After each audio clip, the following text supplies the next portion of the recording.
میرا بھائی شروع سے عیاش، آوارہ، فضول خرچ، عورتوں کے اوپر اپنی کمائی لٹانے والا، آج تک ماں باپ کو، اپنی بہن بھائیوں کو کوئی ذمہ داری نہیں دی، الٹا ہم سے لے کر پیسے خرچ کرتا ہے۔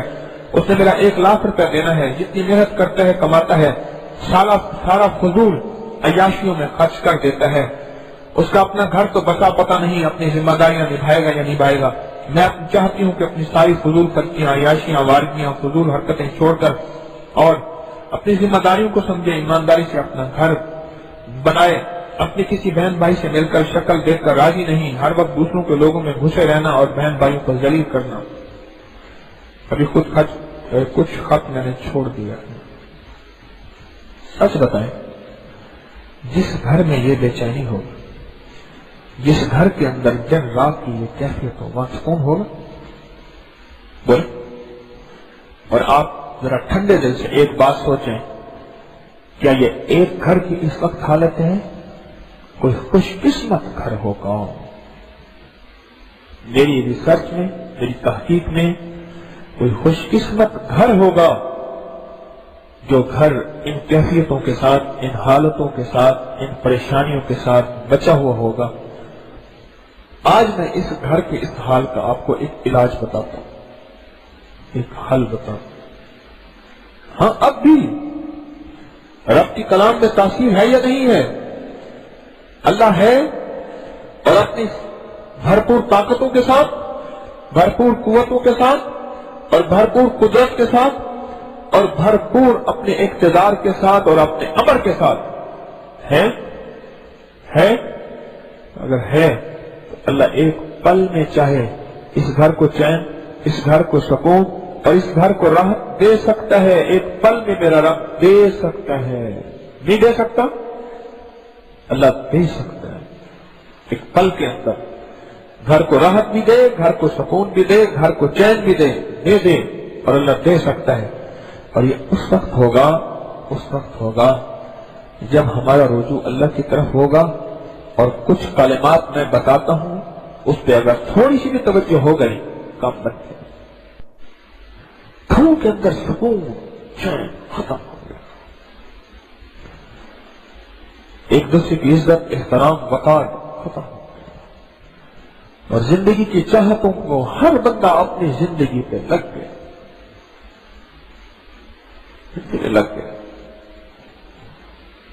یہ اس وقت ہوتا ہے جب اللہ دل ویران کر دیتا ہے، دل ویران کر دیتا ہے۔ اور دل کی ویرانی پتہ کب سے شروع ہوتی ہے؟ سب سے پہلے آنکھوں سے شروع ہوتی ہے۔ سنیں غور سے میری بات کو اللہ والو، پوری دنیا پہ اللہ میری آواز پہنچا رہا نیٹ کے ذریعے۔ ہاں، بغیر تار کے نظام لگا ہوا ہے، رب نے اپنی قدرت دکھا دی ہے۔ سب سے آنکھوں کے ذریعے سب سے پہلے نظام ویرانی شروع ہوتی ہے، آنکھوں کے ذریعے۔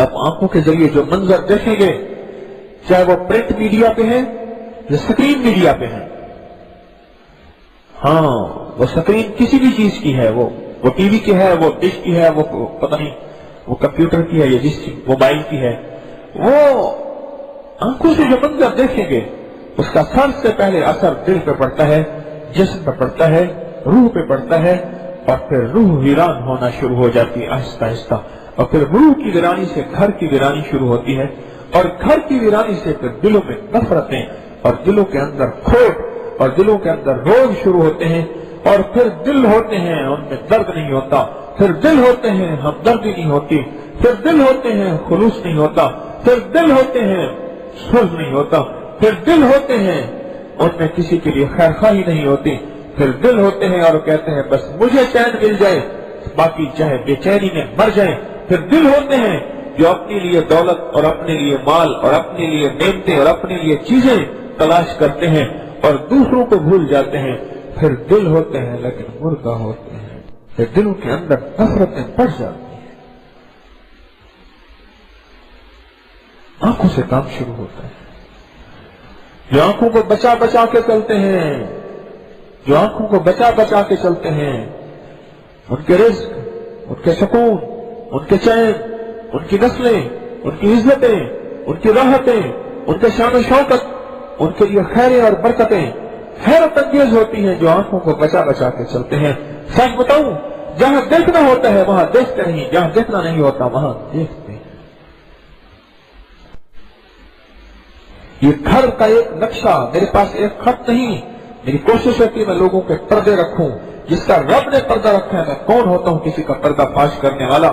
یہ ایک کہانی نہیں، میں نے کسی کا علاقہ، نام، جگہ کچھ نہیں بتایا، اور نام کو اس میں سے بہت سی چیزیں میں چھوڑتا چلا گیا، خط کو میں نے شارٹ مختصر کیا۔ یہ کیوں ہوا اور یہ کس لیے ہوا، یہ کیسے ہوا، اس کا حل کیا ہے؟ آج آپ کے پاس اس کا حل ہے انشاءاللہ، آج آپ کے پاس اس کا حل ہے، اور بہترین حل ہے کہ گھروں میں چین، گھروں میں سکون، گھروں میں لطف، اور گھروں میں مہربانی، اور آپس میں پیار اور محبت ایسی باد صبا کی طرح، بہار کی طرح گھروں میں آئے۔ اس کے لیے میں نے دو چیزیں عرض کی ہیں آج۔ پہلی ابتدا کہاں سے ہوتی ہے؟ آنکھوں سے، اور انتہا کہاں سے ہوتی ہے؟ نفس نفسی پہ۔ آنکھوں سے چل کے نفس نفسی پہ آ کے بندہ بکھر جاتا ہے، اس کا شرازہ بھی، اس کا گھر بھی، اس کا گھر بھی، اس کا رزق بھی، اس کی صحت بھی، اس کا خاندانی نظام بھی، سب کچھ بکھر جاتا ہے۔ نفس نفسی، ماں کو اپنی پڑی ہے، بیٹی کو اپنی پڑی ہے، بیٹے کو اپنی پڑی ہے، باپ کو اپنی پڑی ہے، نفس نفسی پڑ گیا۔ یہ اس وقت ہوگا جب ہمارے مزاج میں امت کا مزاج آئے گا، امت کا مزاج، اپنی ذات کو لے کے جتنا عرصہ چلتے رہیں گے۔ یہ جو دعا میں آج آپ کو دے رہا ہوں، اس کی میں آپ کو اجازت بھی دیتا ہوں، یہ جو دعا دے رہا ہوں، یہ دعا ایسی اہم، ایسی عام نہیں ہے، ایسی عام نہیں ہے۔ اس دعا کا واقعہ سنیں آپ ذرا، اور آپ سنیں اور آپ کی عقل دنگ رہ جائے، سنیں ذرا غور سے، میں سنواتا ہوں آپ کو۔ امام جلیل یمنی یافی رحم اللہ سے منقول ہے کہ بعض صالحین سے مروی ہے کہ فرماتے ہم چند رفقا مل کر کوہ لبنان پر گئے تاکہ وہاں کے رہنے والے عابدوں، زاہدوں اور ابدالوں میں سے کسی سے ملاقات کریں۔ ہم 3 دن تک مسلسل چلتے رہے، یہاں تک کہ چلتے چلتے میرے پاؤں میں چوٹ آ گئی، اور جس کی وجہ سے چلنے سے میں معذور ہو گیا۔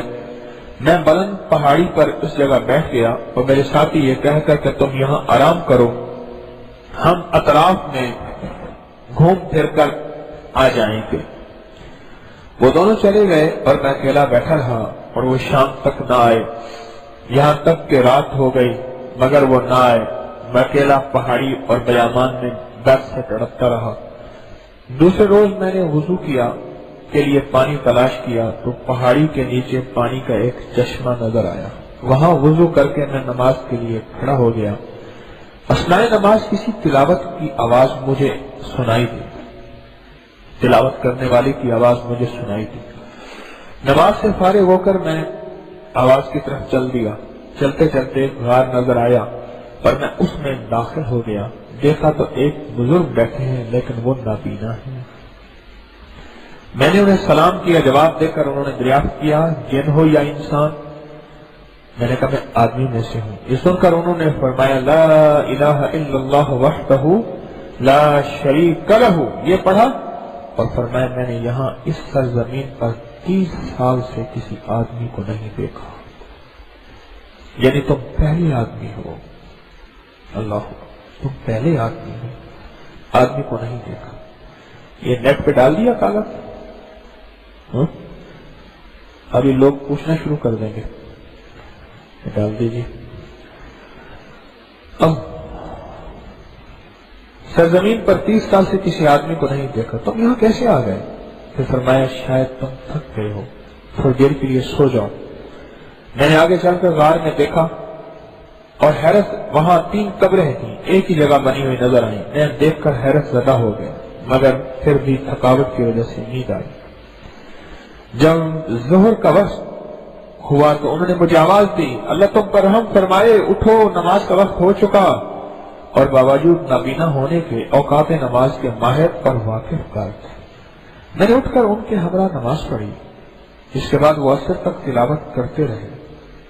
تو کہنے لگے اٹھو نماز کا وقت ہو چکا، باوجود نابینا ہونے کے اوقات نماز کے ماہر اور واقف کار تھے۔ میں نے اٹھ کر ان کے ہمراہ نماز پڑھی، اس کے بعد وہ عصر تک تلاوت کرتے رہے۔ پھر جب نماز عصر سے فارغ ہوئے تو کھڑے ہو کر انہوں نے 3 مرتبہ یہ دعا پڑھی. غسل کے بعد کیا کیا؟ یہ دعا پڑھی. جو آگے شیخ عارف شاذلی محدث ابو نعیم اصفہانی رحم اللہ کے تذکرے کے ساتھ لکھی گئی. پھر جب ہم مغرب کی نماز سے فارغ ہوئے تو میں نے ان سے دریافت کیا، یا شیخ آپ کو امت کی مغفرت والی یہ دعا کس نے سکھائی اور کہاں سے حاصل کی؟ کس نے سکھائی اور کہاں سے حاصل کی؟ یہ سن کر نابینا بزرگ نے یوں فرمایا، جو شخص اس دعا کو روزانہ دن میں صرف 3 مرتبہ پڑھ لیا یعنی مانگا کرے تو اللہ اس کو ابدالوں میں داخل کر دیتے ہیں. ابدال یعنی وہ لوگ جو اللہ کے خاصوں نے خاص ہیں، اور ابدال وہ ہوتے ہیں جو ولیوں کے سردار ہوتے ہیں. ابدال وہ ہوتے ہیں جو کتبوں کے سردار ہوتے ہیں. ابدال وہ ہوتے ہیں جو غوثوں کے سردار ہوتے ہیں. ابدال وہ ہوتے ہیں جو قلندروں کے سردار ہوتے ہیں. ابدال وہ ہوتے ہیں جو فقیروں کے بھی سردار ہوتے ہیں. اور ابدال وہ ہوتے ہیں جو ولیوں کے، اولیاء کے، صالحین کے بھی سردار ہوتے ہیں. اور ابدال وہ ہوتے ہیں جو اللہ کے ان خاص بندوں میں سے ہوتے ہیں جن کے ذریعے اللہ نظام عالم چلواتا ہے. میں جو صبح اور شام اس دعا کو پڑھے گا اس کا نام اللہ پاک اس کو ابدالوں میں داخل فرمائے گا.